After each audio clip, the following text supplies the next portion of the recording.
Quand Kylian Mbappé n'est pas bien, quand Cristiano Ronaldo traverse des moments difficiles, quand tu souffres autour de toi, il y a des gens qui aiment ça. Il y a des gens qui se nourrissent de ta souffrance, de tes malheurs, de tes difficultés. Il y a des gens qui aiment ça. Parce que ces personnes-là ne veulent pas appartenir à elles seules au club des frustrés. Donc, quand tu es bien, ces personnes-là se disent, j'espère qu'un jour, il va chuter. Ces personnes-là attendent ça. Et le jour où tu chutes, ces personnes sont contentes. Elles se nourrissent de ta souffrance. Quelqu'un qui vient te dire, Yako, Asiya, je te comprends, je compatis, tu es sûr, au fond de la personne est contente. La plupart des gens sont des frustrés, la plupart des gens sont comme ça. C'est la raison pour laquelle quand tu es au top, fais tout pour garder cette énergie. Entraîne-toi, médite, fais-toi coacher, fais quelque chose. Parce que le jour où tu vas chuter, tu vas être le plat de résistance de beaucoup de personnes. Le dicton qui dit, pour mieux vivre, vivons cachés. Moi, je ne suis pas d'accord à 100% avec ce dicton-là. Il y a des choses qu'il faut cacher, mais il y a des choses qu'il faut montrer. Il faut que tu sois un exemple pour les autres.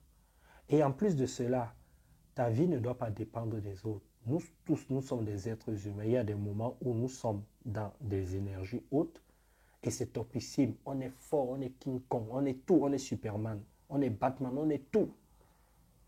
Le jour où nous sommes dans des énergies basses, c'est là que c'est difficile. Et c'est la raison pour laquelle il faut créer l'équilibre entre l'énergie haute et l'énergie basse. Parce que l'équilibre est fragile. N'oubliez pas ça, je répète, l'équilibre est fragile. Alors, pour que cet équilibre-là reste, quand tu es dans tes moments de hautes énergies, c'est là qu'il faut méditer, il faut travailler sur soi, il faut se faire coacher pour maintenir l'énergie. Comme ça, même quand l'énergie basse arrive, tu ne chutes pas trop. C'est ça qu'il faut faire. Donc, beaucoup de gens, parfois, comprennent ta réussite, ton succès, veulent même te ressembler. Mais quand tu exposes ça, ça dérange les frustrés. Ça plaît à certaines personnes et ça dérange les frustrés. Alors, qu'est-ce qu'il faut faire? Il faut créer l'équilibre. Et dis-toi que ton meilleur ami, c'est toi-même.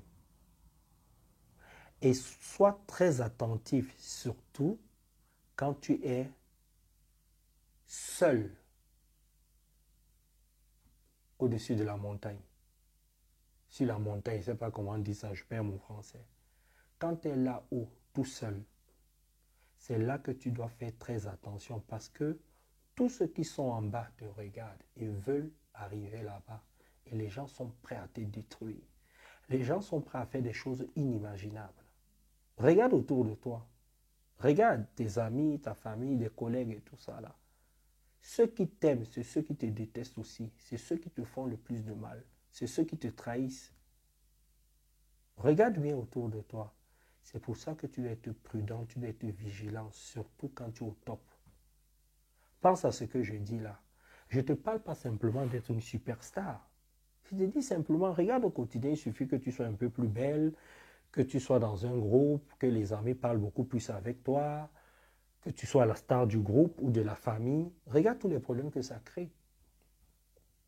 Ce n'est pas toujours tous ceux qui sont à côté de toi qui parlent bien avec toi, qui te donnent même les bons conseils, qui t'aiment. Quelqu'un peut te donner un bon conseil et te nuire en cachette. Il y a beaucoup de choses comme ça. Reste au top, fais-toi coacher. Aie les pieds sur terre. Contacte-nous si tu veux créer l'équilibre. Bisous, bye bye.